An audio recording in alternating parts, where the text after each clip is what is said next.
Hello, everyone. This is John Ferretti from the Local 100 Fightback Coalition, rank and file coalition of New York City transit workers in the New York City subways.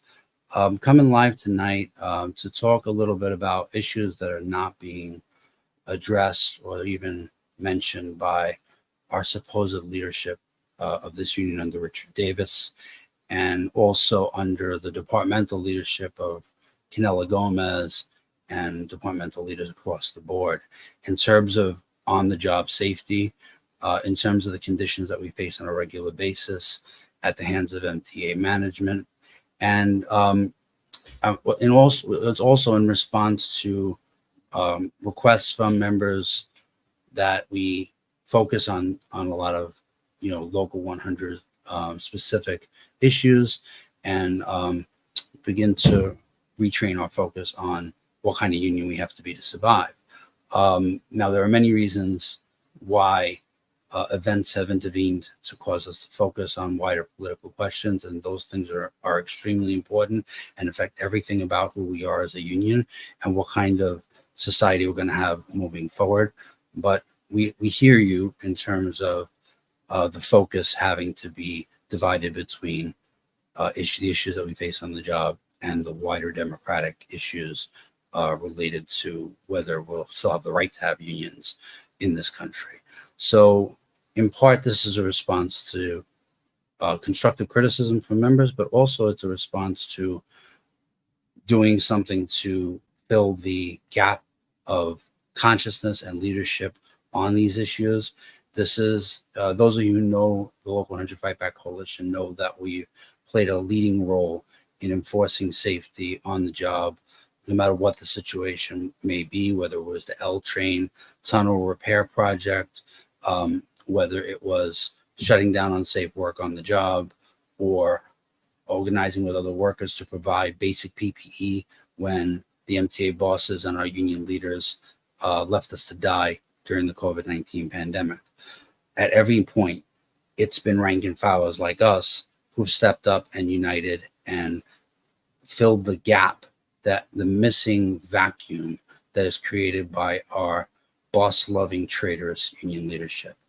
And members can be forgiven if they didn't know anything about some of these issues and some of the issues that we're going to bring to your attention tonight about specifically air quality in the subway system. And when we talk about air quality in the subway system, we're not at all turning a blind eye to the unsafe conditions that bus workers face. It's simply that the recent reports that came out specifically focused on air quality in the subways, but we all know we face similar conditions on the job. And we all know that if you look at the statistics of transit workers in New York City and elsewhere, when they retire, what the average life expectancy is, there have been numerous surveys, numerous scientific studies that estimate that they live about 2 or 3 years after retirement on average, which is something we all know through our own experiences in terms of watching our coworkers die during COVID, but then even beyond that, workers we know, how many funerals we're going to, how many times, we see people die way too young, and we all know that it's related to these conditions. So I just want to begin to share some of the news stories that are big news in major news outlets in the city, but yet there's no comment at all from Local 100. So I'm going to share my screen, and we're going to begin to talk about the air quality issues in the subway and what scientists and medical professionals say about the nature and the quality of the air in the subways and what impacts that has on our health. So I'm going to share my screen. And just so you all know, we are broadcasting live on Facebook, YouTube, Twitch, and we've added to this this live stream Instagram. I'm going to try to build up more of a presence on Instagram. So I'm going to share my screen, and we're going to look at some of this scientific research that was reported in the news media. So the first news article that we're going to talk about is from Bloomberg. It says New York City subway riders see, quote, exceptionally high air pollution. A new study finds that longer commutes mean higher levels of the pollutant PM2.5. Low-income riders face the highest burden. Obviously, this is the business press, so they don't give a shit about transit workers. They only care about New York City subway riders because they might somehow be affected. So, we have to be conscious of the fact that how the news media sells stories and what stories they cover and how they cover them. So in any case, the story begins saying the New York City subway may be faster and cheaper than alternatives for many commuters, but when it comes to air quality, it's not necessarily healthier. Levels of the dangerous fine particle air pollution known as PM2.5 are exceptionally high on platforms and train cars, according to the authors of a new study on New York City subway air quality. And those New Yorkers with the highest exposures, disproportionately low income, Black and Hispanic, are disproportionately low income, Black and Hispanic, the researchers find. The paper adds to a body of research on subway pollution around the world. While underground rail systems reduce fossil fuel pollution and traffic congestion, they do also carry their own health risks. The research published Tuesday in the journal PLOS One includes data on home-to-work commute patterns for 3.1 million workers across 4 boroughs of New York City, Manhattan, Brooklyn, Queens, and the Bronx. Those who had longer subway journeys had a higher exposure to PM 2.5, the fine particulate pollution that can travel deep into a person's lungs and even in their bloodstream. Switching stations and longer waits for trains also increased exposure, and the stations are more polluted than the subway cars due to a lack of air purification. Researchers found the average concentrations of PM 2.5 on platforms and train cars were 10 and 7 times higher, respectively, than the 24-hour guidelines set by the World Health Organization. The particulate concentration was quite high, a lot higher than one would want to imagine, said Masood Gandhari, a professor in NYU's Tandon Civil and Urban Engineering Department who led the research team. In a statement, MTA Communications Director Tim Mitton questioned the findings of the result.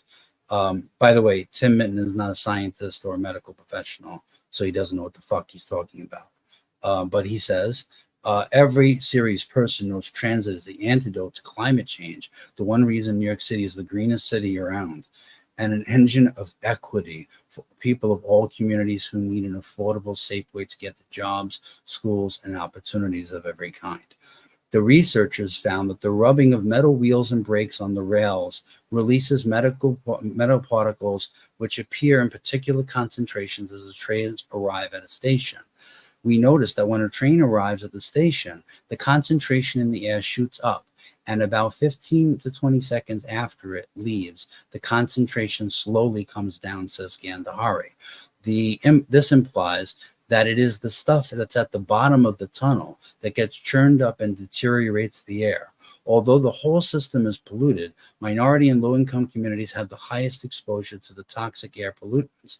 Black and Hispanic workers face PM 2.5 exposures levels 35 and 23% higher, respectively, than Asian and white workers, according to the study. People living in Upper Manhattan and the Bronx, 2 areas that offer fewer job opportunities and have a higher proportion of minority workers, have the highest level of subway pollutant commuting exposure, the study finds. Researchers attribute the differences in lower income workers' reliance on the subway system, as well as the longer commute times to work. People who travel further are more vulnerable because they are exposed to the particulate matter for longer times. You guys can read the full article, but this just gives us a flavor of what they are reporting. And it's important, when we, like I said, the business press doesn't care about transit workers at all. They'll walk right over a dead body and just keep it moving. So they don't even think that, oh, who has even more exposure than the riders are those who make the system run and have no choice but to be in the system many hours more than anyone commuting to and from work. And they don't even mention the health effects on transit workers at all. But one thing that you will notice is, if you read the article and if you read the article that was in the the Gothamist. I'm going to share my screen to show you that article as well. This article in the Gothamist and the other article in Bloomberg, neither one of them has a comment from your union leadership at all, not at all. And I don't know how many times you guys have read the Gothamist, but basically it's like the go-to source for the union leadership. They run to them all the time with stories that are much less important than this, and here they don't. And so we all know from our own personal experience and our own health effects the impacts of long-term working in the subway, what it means for our health. I mean, I know as a platform controller, I work for as platform controller on the platforms in Manhattan for about a year or two, and I remember coughing up black dust and spitting up blood from particulates in my that I ingested by being on the platform for long periods of time. And we know that the health risks are even worse for people who work on work trains, people in RTO who work construction flagging, people in MOW, track, car equipment, bus maintainers. They all have much higher exposures to all of this particulate matter and other toxic pollutants in terms of cleaners and all of that, things they use to clean surfaces in the subways and bus, that give them much greater exposure to harmful chemicals that undermine their immune system and give them all sorts of potentially carcinogenic diseases. And Local 100 in the past was a union that actually took these issues seriously. Like whatever you want to say about Roger Toussaint, whatever shortcomings he may have had as a leader, he demanded as part of collective bargaining a health study, and it was supposed to be on a regular basis of the health impacts to transit workers' health, and not just while they're on the job, but after they retire. And that matters. It matters that the union is seeking to hold management's feet to the fire and force them to deal with the reality of the unsafe conditions we face and document exactly what's going on here so that we can force them to change the way they do business. That's the attitude of a union that really cares about its own members' lives. And that's the attitude of a union that's going to survive long term, given the kind of outrageously unsafe conditions we are constantly put in. And it's just an abdication of leadership and malpractice on the part of any trade union leader to be absolutely silent about an issue like this. And then the question is, why? Why are they silent about this? They're silent about this because they don't want to fuck up their cozy relationship with the MTA bosses, and they don't want to raise expectations that they're going to do anything about these issues. And we all know that they have a very hit or miss, a very unserious approach to systemically looking to shut down unsafe work. I mean, we know during COVID, like a lot of times we had to force the issue over safety. We had to refuse to take off PPE. We were told not to wear PPE during one of the worst global pandemics in the history of the world. And they actually came out here, the union leadership, instead of backing up members and shutting down unsafe work, they actually came out here talking about or regurgitating the Trump CDC's lies about, well, if you're a healthy person, you don't need a mask, and you be taking them away from doctors and nurses who really needed them. So this is nothing but continuing the pattern of bowing before the bosses and covering up their crimes against our members in order to maintain cozy relationships with them and continue to live removed from all of these toxic horrors in their cozy offices and in their restaurants and living a much more comfortable life than New York City transit workers live now or in the past. And so that's why they don't bring up these issues. There's also other issues that we need to address in terms of safety in the subway, such as the one train is an example of a train line that the air conditioning doesn't work almost on the regular. Like, we're talking about very old equipment, the 62s that are on the one line. And they know that this equipment is malfunctioning, and they know that they're not repairing them. And they do this repeatedly. And if you work the one line, you'll know in the crew rooms that the AC unit that's above the crew room in the station goes out almost every year. And the repairs are only made after the problem happens, and our members are inconvenienced and sit in sweltering heat with non-breaks during the summer. So this is just another symptom of the pattern of disrespect and contempt for working class lives that MTA management dishes out on the regular.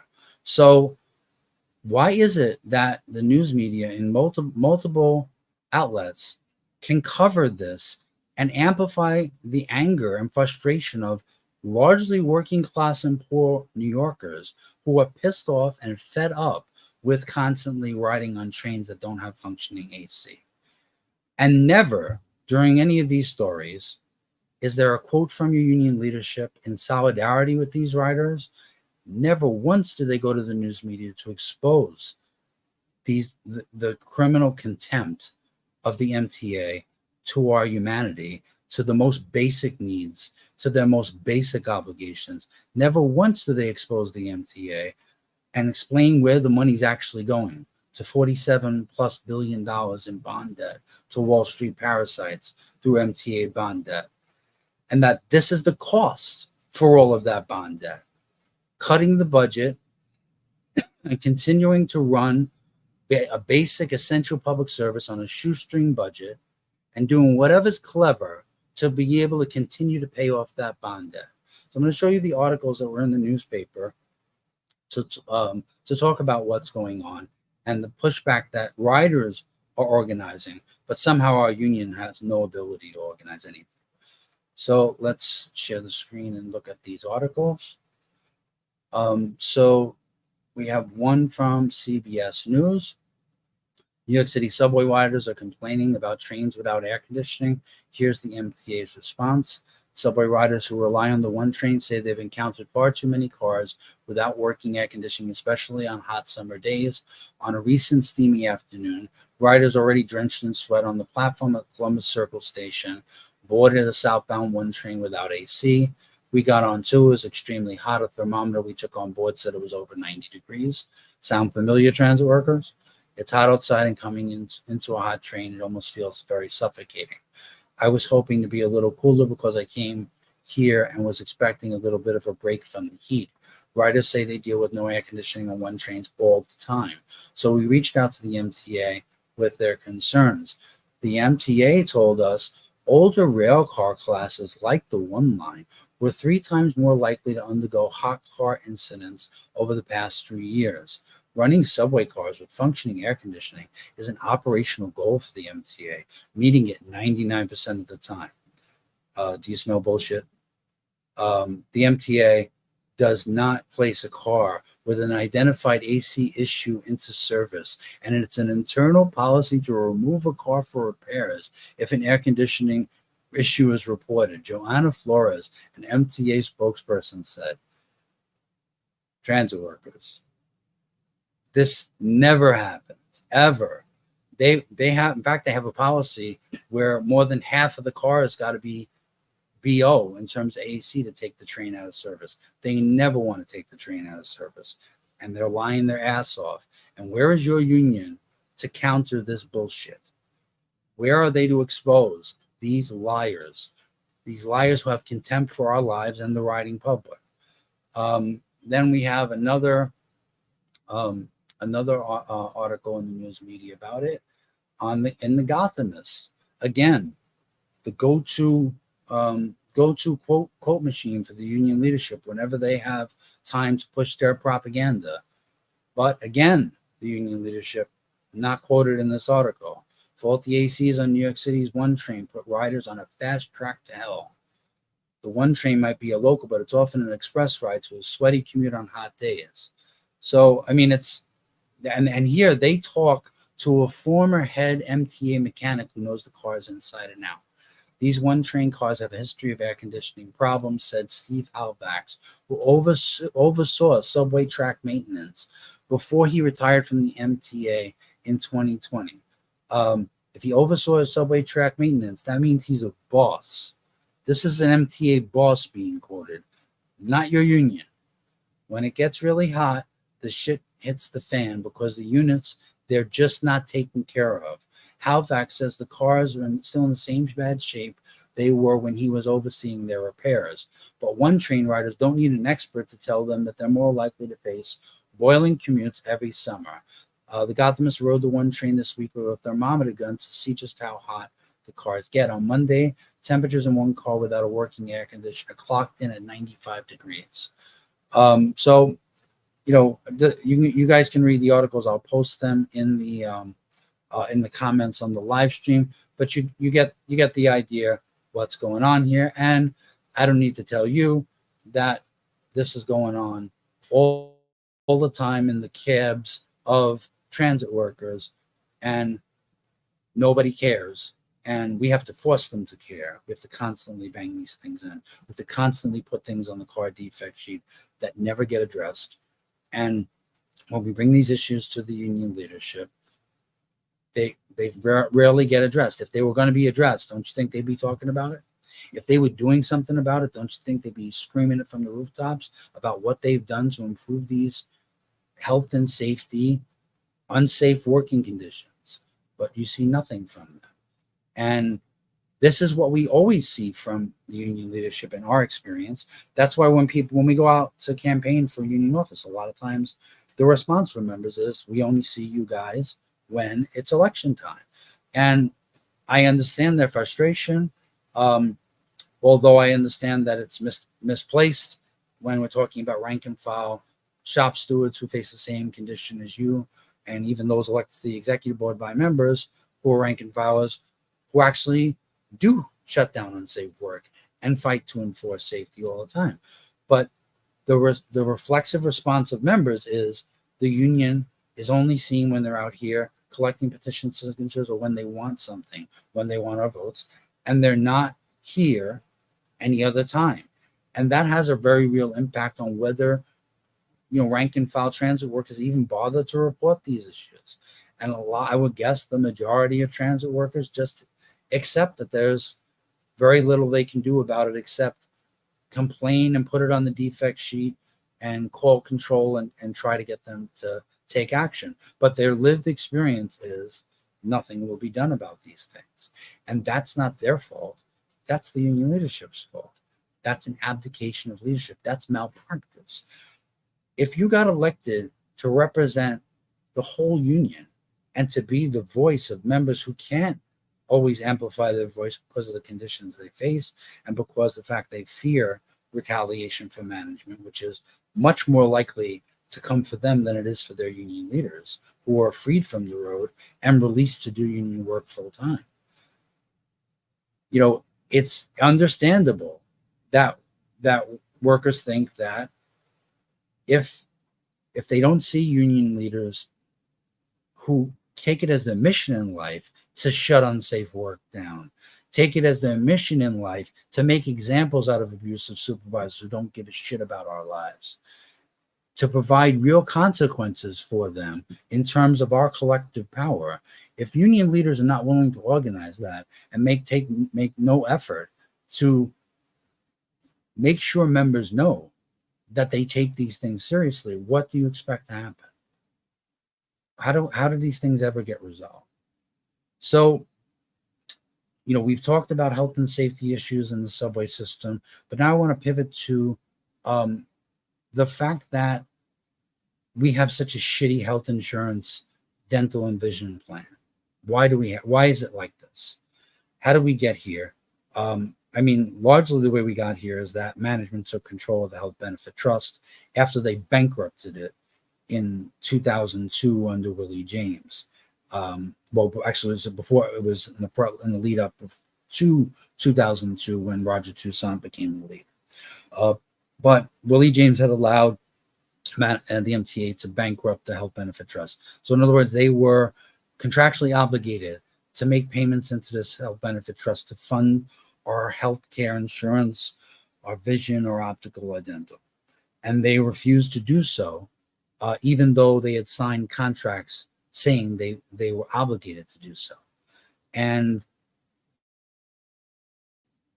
because the Health Benefit Trust was bankrupt, Roger Toussaint agreed to a first year zero in the first year of his leadership of Local 100 in the first contract. So it was a lump sum benefit, a lump sum bonus in place of any real percentage increase. And the logic of that was to force management to pay for benefits they were already contractually obligated to pay. So not a shining moment for Roger either.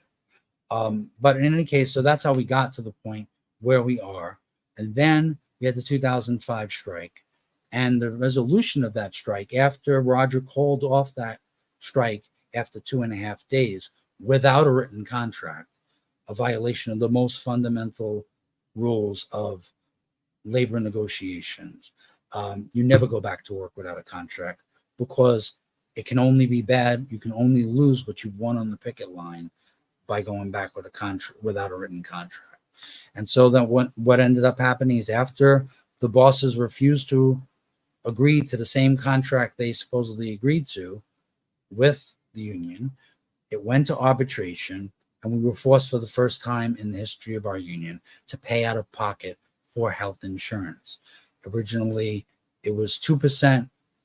Then it was, and it wasn't capped on your overtime. So it was like a never ending attack on our wages, as well as privatizing or enforcing the burden of paying for health insurance coverage onto transit workers, instead of that obligation being entirely with the bosses. So in contract after contract, things have gotten worse and worse and worse, largely because we still have agreed to this for-profit HMO MIC healthcare, where bureaucrats and supposed doctors who work for the insurance company get to dictate whether or not we get coverage, who's in network, who's out of network, how much our copays are, all that kind of stuff.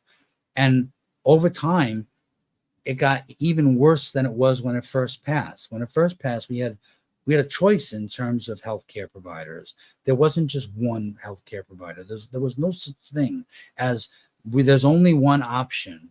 You just get to choose between the different plans offered by that same health insurer. And the reason why we should have never agreed to that is it's a recipe for disaster for our benefits. And it's also a recipe for corruption on the part of our union leadership and on the part of MTA management. When you have a no-bid contract where they get to decide that there's only one provider of health insurance and there's no competition, it's a guarantee that they're going to look to cut costs, and they're going to look to raise copays, and they're going to look to force us to see the doctors they want us to see.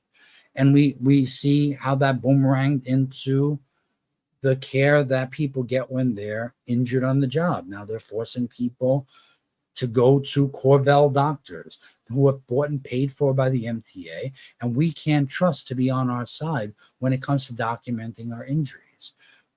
So there's 1,001 ways in which this opened the floodgates for diminishing the care we receive, for raising the cost out of pocket for transit workers, and for looking for ways to create profit off of our suffering and our medical issues.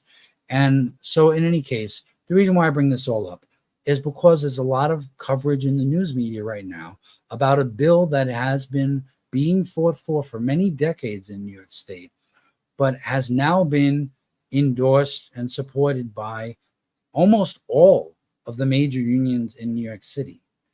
I would guess you never heard about this bill. You never heard about a movement that's been going on in New York City to fight for a single payer, Medicare for all, fully state run insurance program that not only covers all of our medical insurance needs, all of our healthcare insurance, hospitals, doctor's visits, but also covers vision, also covers dental, also has greatly expanded benefits and coverage, the amount of things that are covered, the amount they pay, and all of that, than the current insurance that we have as transit workers under TWU Local 100. And now I'm sure that there are things to be fought for, and that our union should have a voice. Our union members should have a voice in fighting for a plan that actually fits the needs of transit workers, because not every person needs the same kind of health care plan. If you work in an office, you don't have the same health risks as people who are dealing with the safety issues that we were just talking about. So obviously, there may be things that need to be changed in that bill, but at least these other unions are at the bargaining table and making demands and have won concessions. Yet I guarantee you have heard absolutely nothing about this from your union leaders. And the question is, why? Why wouldn't you be for a payroll tax on the employer to fully fund a much better health insurance plan that also includes dental and optical coverage and much more expanded coverage for the things that we need? Why are you not interested in that? Why are you not at the bargaining table? And why haven't you informed the members about this at all? Okay, I'm going to share my screen, and we're going to look at the articles that talk about this.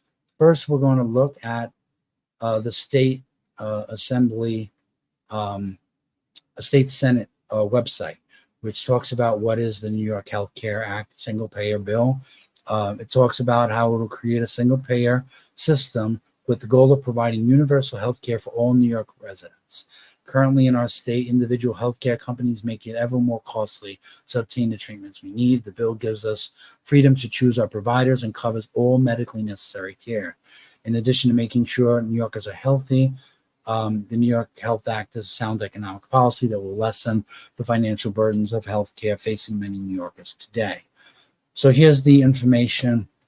It's put out by Senator Robert Jackson, the information on the New York State government, New York State Senate website. So, not to stop there, let's look at coverage in the Spectrum New York One. New York Health Act amended to gain labor union support. Lawmakers amended and reintroduced legislation Friday. This was dated July 7th, 2023. It's the most recent article I could find about it. So it says lawmakers amended and reintroduced legislation Friday to create a statewide universal health care system after months of negotiations with labor union leaders concerned they would absorb a significant portion of the cost. The measure, known as the New York Health Act, was changed to clarify state and municipal employees and out-of-state retirees would be entitled to New York health benefits. Sponsor, Senator Gustavo Rivera, says technical changes were also made to ensure employers do not shoulder the entire cost, with public employers paying a minimum of 80% of the payroll tax breakdown and employees footing a maximum of 20%. Now that's the issue that needs to be addressed, and Local 100 needs to be fighting like these other unions for those changes to make it fully funded by the employers.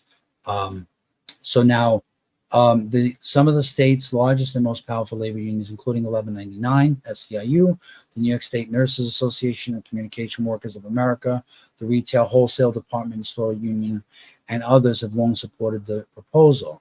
The New York State United Teachers and DC 37, the New York City's largest public employee union, backed the measure in the past, but have since rescinded it, fearing members would forego quality of coverage. Now, I'm not going to give you a public relations statement on that the bill covers everything that we needed to cover. We needed to cover 100% and not increase any of our contributions. But the reason why I bring this up is because Local 100 is not even at the bargaining table, and lawmakers are not being pressured. They're not feeling any demands from Local 100 at all. And that's not a good thing. If there's an opening to push for the kind of health insurance that would not leave us constantly begging at the bargaining table for benefits that shouldn't be up for debate, they should be human rights, we would be in a better position to be able to bargain for better wages and better job conditions. We wouldn't constantly be sacrificing one for the other, most often wages for benefits that don't actually meet our needs. So that's the issue. And that's why that's why we need to be at the bargaining table, and transit workers need to have a democratic right to decide what kind of health insurance we need.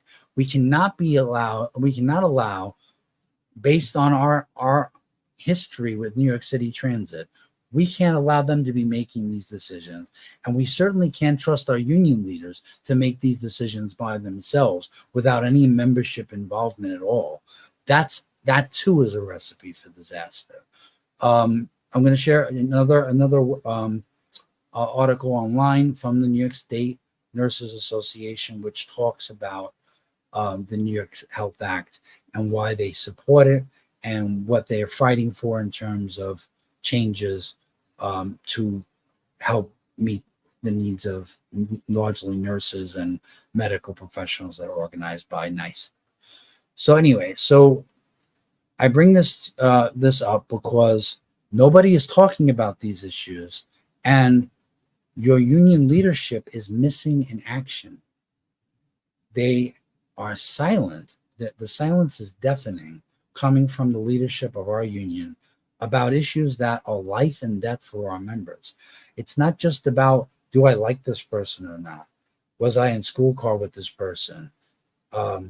Did I go to a barbecue or a game night or 1,001 ass covering events that are nothing but public relation for our union leadership to ingratiate themselves with the members without actually fighting for the things that we really need, and certainly without consulting them about what kind of union we need to be and what kind of demands we need to place on the bosses to improve the conditions that we currently face.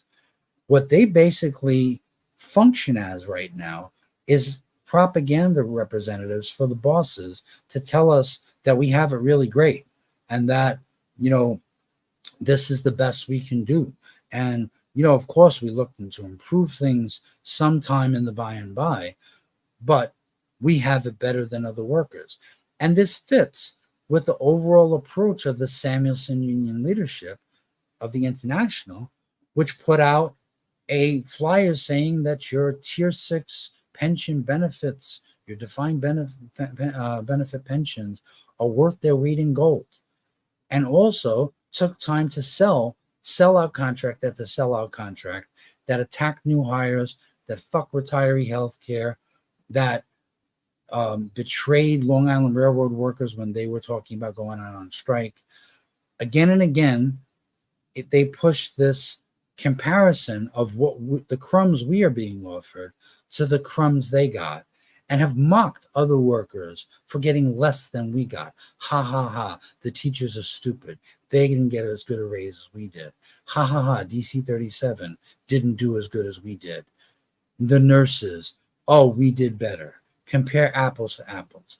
And that's constantly been the method of this union leadership, which basically what that represents is nothing but boss love, nothing but being the best propagandist for the boss's lies that this is the best we can do. And I got to be honest with union members that, you have a union election coming up in December, and, which makes all of these betrayals even worse, that even in an election year, they can't even come out here and pretend they give a shit about us, that they care about our health and safety, that they're willing to do anything other than grovel and kneel before the bosses. But I bring up the election to say that we have more than a dime in this quarter. The fact that members don't vote in elections. I mean, we can talk as much as we want about people don't get a ballot, and those complaints are true. And we can talk as much as we want about members being denied the right to vote because of their due status, or 1,001 examples of fuckery on behalf of this union leadership. All of those things are true, but doesn't explain the whole picture. It doesn't explain how in the election where Tony Utano was elected for the first time, he had 8,600 members in a union of 42,000 voting in an election to decide the leadership of our union. And just as we learned with the national political elections with Trump and even since then, and it's always the case that elections have consequences. And transit workers we are not taking this as seriously as we must take it. And we have to understand that you can criticize opposition leaders all you want for not being able to overturn the current leadership that we have, for not being able to inspire members to throw out this leadership. But at the same time, opposition leaders can only do so much. Individual rank and file members who are at their tools working, there's a limited amount that we can do to change the balance of forces in this union. And you giving up your franchise, you giving up your democratic rights in this union that other workers fought and died for, is not helping. It's not helping us transform this union. It's not helping build the new kind of leadership that we need. And it is abdicating your responsibility to be part of this union. Look, it's not like we haven't tried to get politicians involved, to seek legal redress on some of the gross violations of the law the MTA engages in all the time. We have done outreach to politicians, to other advocacy groups to try to build lawsuits and all of that. And in some cases, we've been successful. You'll remember, the job cuts, the massive job cuts that were going on with the long-term supplements and RTO, and the fact that it mattered that there were representatives on the executive board like myself and others, Evangeline Byers and Nuke McLaurin and others, who put pressure on this leadership to actually file a lawsuit that actually succeeded, in at least partially, in forcing the MTA to cave on these outrageous job cuts and illegal job cuts. But the resources of rank and file workers who are at their tools, even if they're elected to office, is very limited, because the first thing we will hear from a politician or from the news media is, well, why isn't your union leadership taking any action on these questions? Why aren't they even making it an issue? I never hear from Richie Davis or Tony Utano or John Samuelson or Canelo Gomez or any of these people about any of these concerns. If they were really pressing concerns, don't you think the union will be leading a struggle over these things? They are the bargaining agent. We can't get involved unless they take action. And yes, damn them to hell for not doing anything about these issues. You can criticize them in the most harsh terms, but the fact remains, so long as these bastards, these traitors, continue to hold the resources of our union and disgrace our union every day and every time they open up their mouths, nothing is going to change. We're not going to be able to overcome the gap between where we are and where we need to be unless members begin to take this seriously and begin to understand that elections in a union are a matter of self-respect, and they're a matter of self-defense. And if we don't stand and be counted, then all the cynicism that you believe that things will never change and you can't fight City Hall and we don't have any power, you're just going to confirm that all of those things are true. And they're not true. And they would not be true if you actually did the bare minimum to be involved in your union. And to go, I know that many members can't go to union meetings because of their work schedules.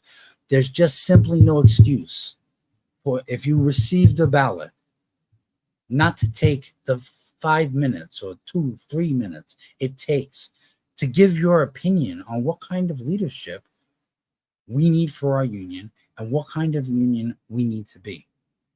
Nobody is, just as with elections in the national elections, we don't propose that voting for this or that candidate or voting for the opposition is going to solve all of your problems, or is going to be any kind of magic bullet or any substitute for struggle on the job collectively to impose our will on the bosses. But who wins and who loses an election has a great deal to do with how successful our struggles are going to be. What puts us in a better position to stand up and fight back? Who do you want going into a room with management to negotiate on your behalf? Someone they fear or someone they laugh at? And we have more than a dime in this quarter. I'm sorry. I wish I could tell you that the members had it all together. We don't. And that's in part why we have the leadership that we do.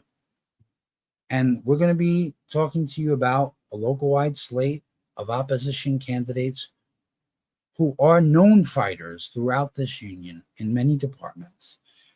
And we got to have a real discussion about how we can transform this union and what role members absolutely must play in building that kind of leadership and demanding that it happens. It's not just about who you vote for, who you check a box for. It's about all the work it takes to get there, to build the kind of unity among people who disagree on many topics, but can find unity over the most basic questions that drive us crazy as transit workers all the time. There is no free pass. There's no free lunch. There's no opting out of your role in building that alternative. And, we can appeal to you and we can put forward ideas and we can sketch out a picture of how this union can be different. But there is no union without you. It's our numbers that make us strong. It's not any individual member. It's our numbers. It's our collective will. It's our collective strength. And we can't speak as one if you're silent. So, we can complain all we want about our union leaders being silent. And it's a disgusting betrayal and shows a complete lack of self-respect for them to function this way. But we also have to acknowledge that we're never going to get them to be fire-breathing fighters.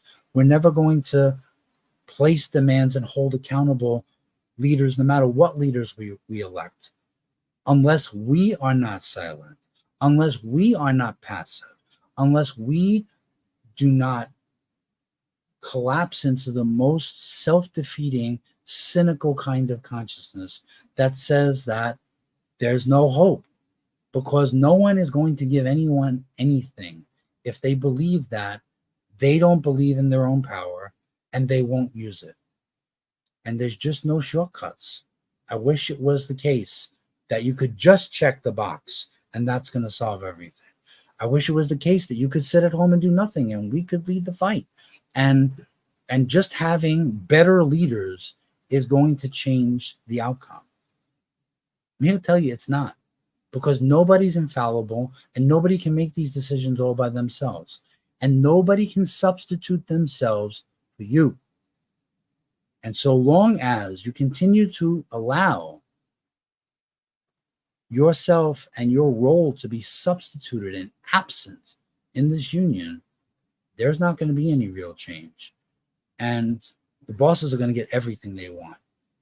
And in the wake of COVID and what we faced, that's suicide for us. It's just suicide. It's irrational. And it's going to lead to very harmful consequences for this union if this union continues to survive. And look around. It's a very real, it's on the agenda to bust our union. It's on the agenda to gut unions across this country. Read Project 2025.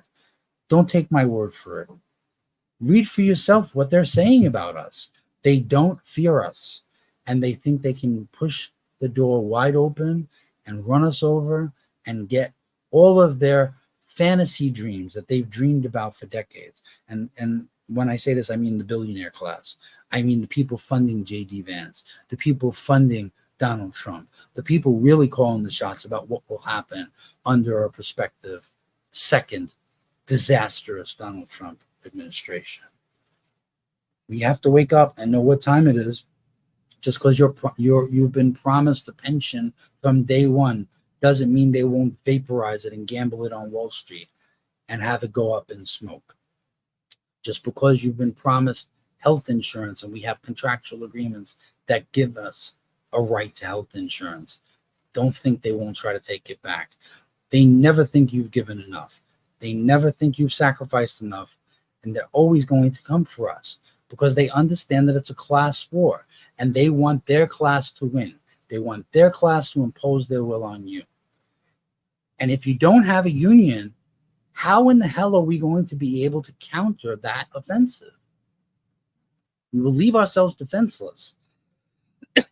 And then when we leave ourselves defenseless, it'll be up to the tender mercies of outright fascist and racist scumbags to decide what we deserve. And we can never let that happen.